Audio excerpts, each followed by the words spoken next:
আসসালামু আলাইকুম এভরিওয়ান, কেমন আছেন সবাই? আশা করছি সবাই ভালো আছেন আল্লাহর বিশেষ রহমতে। তো আপনাদের মাঝে ফিরে আসছি আজকে সরাসরি প্রশ্ন উত্তর পর্বের মধ্যে চলে আসছি। দেখতেই পাচ্ছেন আমার হাতে আরেকটা ফোন এবং এই ফোনের মধ্যে আপনাদের অনেক অনেক প্রশ্ন। তো চেষ্টা করব অন্ততপক্ষে শর্টকাট ভিডিওর মধ্যে ৫ থেকে ৬টি প্রশ্নের আপনাদেরকে অ্যান্সার করার, যেগুলো সবচাইতে বেশি প্রশ্নগুলো আসে মূলত। তো দেশ এবং দেশের বাইরে থেকে যারা দেখছেন সবাইকে জানাচ্ছি শুভেচ্ছা। এবং অবশ্যই বাংলাদেশে আসলে আপনাদের জন্য থাকবে চায়ের দাওয়াত আমার পক্ষ থেকে। তো সরাসরি চলে যাই আপনাদের কিছু সহজ এবং কমন প্রশ্নে। এবং প্রথমে শুরু করছি যেটা রিসেন্টলি গতকালকে ১২ ঘন্টা আগে একজন কমেন্ট করেছেন, নাম হচ্ছে ভাইয়ার ফাহিম রহমান। ফাহিম রহমান ভাই প্রশ্ন করেছিলেন যে ৫০০ টাকার সিএনজিতে যদি ১০০ কিলোমিটার চলে, তাহলে একই গাড়িতে ৫০০ টাকার এলপিজিতে কত কিলোমিটার চলবে? আর বর্তমানে সিএনজি ও এলপিজি এর প্রতি লিটার মূল্য কত? অসংখ্য ধন্যবাদ। আচ্ছা, ফাহিম ভাইকে ধন্যবাদ জানাচ্ছি। আমি অ্যান্সারটা এখানে কিন্তু ইনবক্সে দিয়ে দিয়েছি।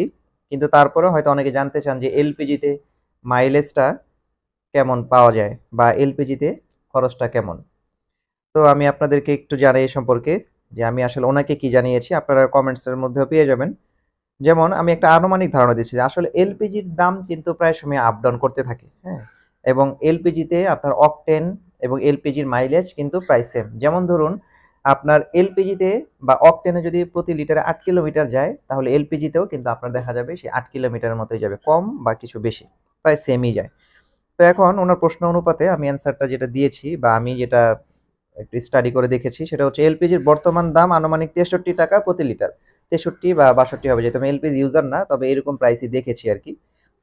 সুতরাং আপনার যদি ৪৯৬ টাকা বা ধরি ৫০০ টাকার এলপিজিতে আসবে ৮ লিটার। এখন ৮ লিটার এলপিজিতে মাইলেজ আসবে প্রায় ৬৩ বা ৬৪ কিলোমিটার। আমরা যদি একটু বাড়িয়ে ধরি ৬৫ কিলোমিটার, তাহলে দেখা যাচ্ছে যে ৫০০ টাকার এলপিজি দিয়ে আমরা ৫০০ কিলোমিটার কিন্তু যেতে পারছি। সিএনজির ক্ষেত্রে আপনার প্রতি ঘনফুট কিন্তু হচ্ছে ৪৩ টাকা। এখন দেখা যায় আপনার ৫০০ টাকা যদি আমি সিএনজির গ্যাস নেই, তাহলে আমার ১১.৫ ঘনফুটের মতো আসতেছে। ৪৯৬ টাকা প্লাস মাইনাস ধরুন ১১.৫ ঘনফুট। সুতরাং আমার প্রতি ঘনফুটে আমরা যেটা পাই সিএনজিতে, নরমালি ইএফআই ইঞ্জিন হোক বা ভিভিটি ইঞ্জিন হোক, সেক্ষেত্রে কিন্তু আমরা দেখা যাচ্ছে ৮ কিলোমিটার বা কখনো কখনো ৯ কিলোমিটারও পাওয়া যায়। এর মধ্যেই থাকে। মিনিমাম ৮ কিলোমিটার মতো মাইলেজ পাওয়া যায় প্রতি ঘনফুটে। তাহলে ১১.৫ ঘনফুটে আমরা কিন্তু বা ৫০০ টাকার গ্যাসে যাওয়া যাচ্ছে প্রায় ৯২ কিলোমিটার। আমরা যদি একটু রোড ফ্রি থাকে তাহলে কিন্তু সেক্ষেত্রে দেখা যায় এটা ১০০ কিলোমিটার পর্যন্ত যেতে পারে। তাহলে সংক্ষেপে এর অ্যান্সারটা দাঁড়াচ্ছে যে ৫০০ টাকার এলপিজিতে প্রায় ৬০ থেকে ৬৫ কিলোমিটার এবং ৫০০ টাকা সিএনজিতে ৯২ থেকে ১০০ কিলোমিটার পর্যন্ত কিন্তু আপনি এসি দিয়ে মাইলেজটা পাচ্ছেন। এখন এই হিসাব আমার ভুলও হতে পারে এবং হওয়াটাই স্বাভাবিক। একদম অঙ্কটা যে একুরেট মিলবে তা না। কারণ রাস্তার কন্ডিশন সবকিছুর উপর ডিপেন্ড করে মূলত কিন্তু আপনার এই মাইলেজ গুলো নির্ধারণ হয়ে থাকে। তো আশা করছি আমি এর অ্যান্সার দিতে পেরেছি। ফাহিম ভাই অবশ্যই জানাবেন যে আপনার মতামতটা যে আপনি জানতে পেরেছেন কিনা। ঠিক আছে? তো আমি পরবর্তী প্রশ্নের মধ্যে প্রিয় দর্শক আবার চলে এবং প্রিয় বন্ধুরা, পরবর্তী প্রশ্নে চলে যাচ্ছি। পরবর্তী প্রশ্নে আমাদেরকে গোলাম মাওলা ভাই নামে একজন কমেন্ট করেছেন যে আসসালামু আলাইকুম, ৪ থেকে ৫ লাখ টাকার মধ্যে রাইড শেয়ার করার জন্য কি কি ভালো গাড়ি পাওয়া যায়? এখন এর জন্য আমরা যেটা জানিয়েছি, দেখুন এই বাজেটে বর্তমানে যেহেতু মার্কেটে একটু গাড়ির প্রাইসটা বেশি, বিশেষ করে আপনার এখন যেহেতু অধিকাংশ মানুষই কিছু না কিছু রাইড শেয়ারের সাথে বা ব্যবসার সাথে জড়িত হচ্ছেন, তো দেখা যাচ্ছে যে গাড়িগুলোর ডিমান্ড অতটা ছিল না, সেই গাড়িগুলোর ডিমান্ড বেড়ে গিয়েছে। তো সেক্ষেত্রে দেখা যাচ্ছে এই বাজেটের মধ্যে যদি আমরা একটু ফ্রেশ কন্ডিশনে চাই, যে মোটামুটি একটা ভালো ফ্রেশ হবে, আপনি ঝামেলা কাজ কম থাকবে, তাহলে সেক্ষেত্রে আমি ওনাকে যেটা জানিয়েছিলাম যে লং লাস্টিং এর জন্য টয়োটা ছাড়া আসলে আমি বিকল্প কোনো গাড়ি আসলে সেভাবে দেখতে পাচ্ছি না। আর এছাড়া এই বাজেটে শুধুমাত্র 100 এর মধ্যে ফুল পাওয়ার অপশন অটো, যেটা উইন্ডো সহ আপনার যেটা আছে, বা এসি লিমিটেড বা স্প্রিন্টার বা 110 এর মধ্যেও কিন্তু দেখা যায় আপনার 96 এর মডেলগুলো, সেগুলো দেখা যায় 4 পাওয়া না গেলেও মোটামুটি 5 এই ক্যাটাগরির মধ্যে মোটামুটি ফ্রেশ কন্ডিশনে কিন্তু পাওয়া যায় 14, 15 বা 17 সিরিয়ালের মধ্যে। তো এগুলো দেখা যাচ্ছে যেহেতু জাপানি ব্র্যান্ড, আপনারা কিন্তু লং লাস্টিং এর জন্য এটা ব্যবহার করতে পারেন এবং এতে সার্ভিস মেইনটেনেন্স এর খরচও কিন্তু কম। তো দেখি এর পরবর্তীতে কে প্রশ্ন করেছেন, আমি আবার নতুন একটি প্রশ্নের মধ্যে চলে যাচ্ছি।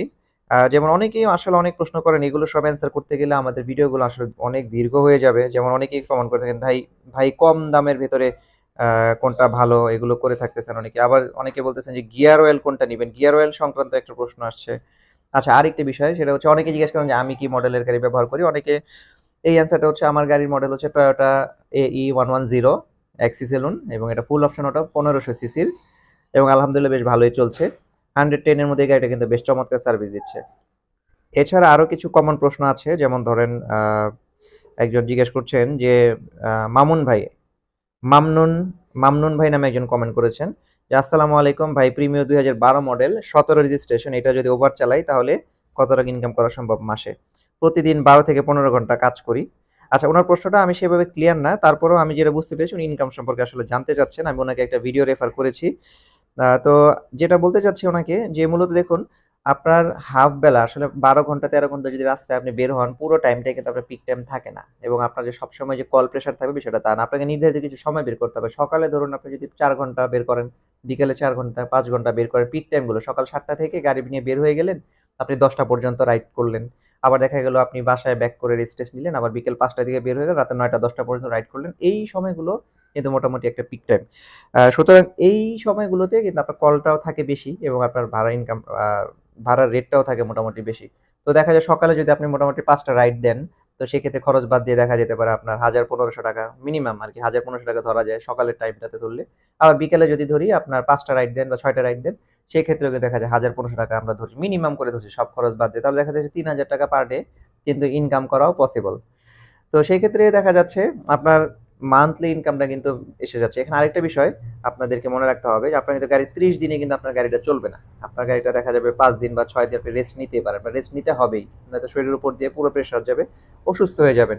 তো সেই ক্ষেত্রে দেখা যাচ্ছে এগুলো কিন্তু মাথায় রাখতে হবে। সুতরাং 50 থেকে 60 হাজার টাকা মোটামুটি ইনকাম করার মতো ওয়ে আছে। এর মধ্যে কিছু মেইনটেন্যান্স এর খরচ আছে। তো মেইনটেন্যান্স এর খরচাদি নিয়ে আমি আরেকদিন একটা ভিডিও বানাবো।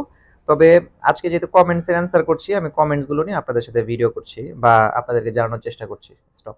আলহামদুলিল্লাহ, আব্দুল মজিদ ভাই নামে একজন কমেন্ট করেছেন, একজন প্রবাসী ভাই। তিনি লিখেছেন যে ভাই, আপনার সব ভিডিও দেখি আর স্বপ্ন দেখি দেশে গিয়ে একটা গাড়ি কিনবো, ইনশাআল্লাহ আপনার সাথে সরাসরি দেখা করে পরামর্শ নিব। তো ভাইকে বলবো হ্যাঁ, অবশ্যই আপনার জন্য শুভকামনা রইলো। তবে একটি বিষয় হচ্ছে যে বাংলাদেশে আসলে আপনি যদি ব্যক্তিগত পারপাজে ব্যবহার করার কথা চিন্তা করে এই প্রশ্নটা বা কমেন্টটা করে থাকেন, তাহলে অবশ্যই আমরা আপনাকে ওয়েলকাম জানাই, বা জানাতে পারি যে হ্যাঁ, এটা একটা পজিটিভ ওয়ে হতে পারে। বাট যদি চিন্তা করেন যে আপনি বিদেশ থেকে এসে বাংলাদেশের রাইড শেয়ারিং সেক্টর গুলোতে ঢুকবেন, উবার, পাঠাও বা ইনড্রাইভ বা অন্যান্য যেই সেক্টর গুলো আছে ওই জায়গাগুলোতে কাজ করবেন, তাহলে কিন্তু এই সিদ্ধান্তটা আসলে অনেকভাবে চিন্তা করতে হবে। কারণ বাংলাদেশের, প্রত্যেককেই বলি, বাংলাদেশের রাইড শেয়ারিং এর সেক্টর এবং মার্কেটগুলো কিন্তু প্রতিনিয়তই পরিবর্তন হচ্ছে, এবং এটা কিন্তু খুব ভালোর দিকে হচ্ছে। নিয়মিতভাবে দেখা যাচ্ছে উবার, পাঠাও বা ইনড্রাইভ এদের ভাড়া কিন্তু তুলনামূলকভাবে কমছে। তারা ভাড়া উঠাচ্ছে হয়তোবা ড্রাইভারদের মাধ্যমে বেশি, কিন্তু তাদের কমিশন হাই।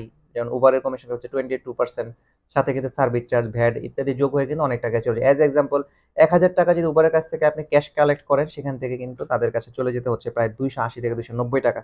তো বুঝতেই পারছেন, এগুলো সব মাথায় রাখতে হবে। আর দেশের পরিস্থিতি কিন্তু বারবার পরিবর্তন হয়, রাজনৈতিক ইস্যু, বিভিন্ন ধরনের ইস্যুস থাকে। তো সবকিছু মিলে আসলে ব্যবসার জন্য গাড়ির সেক্টরটা বাংলাদেশে খুব চ্যালেঞ্জ। যদি আপনার জন্য পসিবল হয় আব্দুল মজিদ ভাই, তাহলে আপনি চেষ্টা করতে পারেন যে আপনি যেই দেশে আছেন সেখানে যদি কোনোভাবে গাড়ি কিনে আপনি কোনো ব্যবসার সাথে যুক্ত করতে পারেন, তাহলে এটা হতে পারে ভালো। এটা আপনি ভালো জানেন। তো সেটা একটা ভালো ডিসিশন হয়তোবা হতে পারে। তো আব্দুল মজিদ ভাইয়ের জন্য শুভকামনা রইলো। আমি এরপরে দেখি, যদিও ভিডিওটি বড় হয়ে যাচ্ছে, তবে অনেকেই অনেক কিছু জানতে চান। আচ্ছা, ফানি গেম থেকে একজন কমেন্ট করেছেন, ভাই প্রোবক্স দিয়ে কেমন ইনকাম হয় একটু আইডিয়া দিবেন। আমি সেটা জানিয়েছি। ইনকামের সম্পর্কে তো রেগুলার ভিডিওগুলো আছেই, আপনারা জানেন। তো প্রোবক্স বা এক্স করোলা বা এক্সিও এই গাড়িগুলোতে যেহেতু আপনার ভিভিটিআই ইঞ্জিন, সিবিডি গিয়ারবক্স বা এগুলো ইউজ করা হয়ে থাকে, সো সেই ক্ষেত্রে দেখা যায় কি এগুলো মাইলেজ পাওয়া যায় বেশি, মাইলেজটা ভালো আসে। আপনি দেখা যাচ্ছে 600 বা 500 টাকার গ্যাস রিফিল করলেন, আপনি এটাতে কিন্তু অনেক বেশি চালাতে পারলেন। মোট কথা হচ্ছে আপনি যে টাকা ইনভেস্ট করবেন গ্যাসে বা তেলে, তো আপনার যদি রানিং বেশি করা যায় তাহলে কিন্তু আপনার জন্য প্রফিট। কিন্তু যদি আপনি তেল গ্যাস বললেন গাড়ি খুব দ্রুত শেষ হয়ে যাচ্ছে, তাহলে কিন্তু আপনার ভাড়ার সাথে কিন্তু সেটা সামঞ্জস্যপূর্ণ হবে না। সুতরাং প্রোবক্স এবং আপনার এক্স করোলা এই জাতীয় গাড়িগুলোর ক্ষেত্রে কিন্তু আপনার তুলনামূলকভাবে মাইলেজটা কিন্তু বেশ ভালো আসে, সুতরাং এতে ইনকাম করার ওয়েটা বেশি থাকে অন্যান্য গাড়ির তুলনায়, কম্পেয়ার টু অন্যান্য গাড়ি। আচ্ছা, অনেকেই জানতে চেয়েছেন সম্রাট মোহাম্মদ ভাই, ভাই টয়োটা বাচ্চা নোয়া বা টাউন এস নোয়া দিয়ে কি চালানো যায়? আমার জানা মতে যায়, আমি হয়তো দেখেছি এই গাড়িগুলো, তবে আপনি উবার কর্তৃপক্ষের সাথে একবার একটু কথা বলতে পারেন। আচ্ছা, মশিউর রহমান ভাই বলেছেন আপনার কি গাড়ি বস? মশিউর রহমান ভাই, আমার হচ্ছে টয়োটা এই 110 110 এই মডেলের গাড়িটি।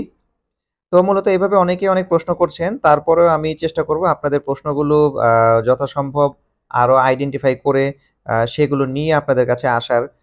তাহলে দেখা যাবে যে আপনাদের জন্য ভালো হবে, এবং আমি চেষ্টা করি আসলে আপনাদেরকে যতটা সম্ভব একটু জানানোর। আচ্ছা, সবাই আসলে এই প্রশ্নটা করেন যে ভাইয়া খুব জানতে ইচ্ছা করে। যেমন ফাইসাল ফারহান ভাই লিখেছেন, আপনি কোন গাড়ি ব্যবহার করেন? এর গাড়ি মডেল জানাবেন। এটা আমি একটু আগে জানিয়েছি যে টয়োটা 110। আর এছাড়াও জানতে চাচ্ছেন কে কোন গাড়ি কিনতে চান, ব্যবহার করতে চান, এটা জানতে চান। আনিসা আনিসা বিনতে, আচ্ছা দুঃখিত, আসলে একসাথে নামগুলো আসে। আনিসা ইবনাত আনিসাত ইবনাত নামটা ভালোভাবে পড়তে পারছি না, একসাথে বড় নাম যেহেতু। আনমনা, হ্যাঁ, আনিসা ইবনে আনমনা এমনটা হবে। ইবনাত আনমনা। উনি লিখেছেন, আসসালামু আলাইকুম ভাইয়া, আমি আপনার ভিডিও সবসময় দেখি। কারণ আমার হাজবেন্ডও একজন হাইয়েস্ট ড্রাইভার, ও মালদ্বীপে ড্রাইভিং করে, বাট ওখানে স্যালারি খুবই কম, তাই ভাবতেছি বাংলাদেশে এসে একটা টয়োটা এই 110 কিনে চালাবে।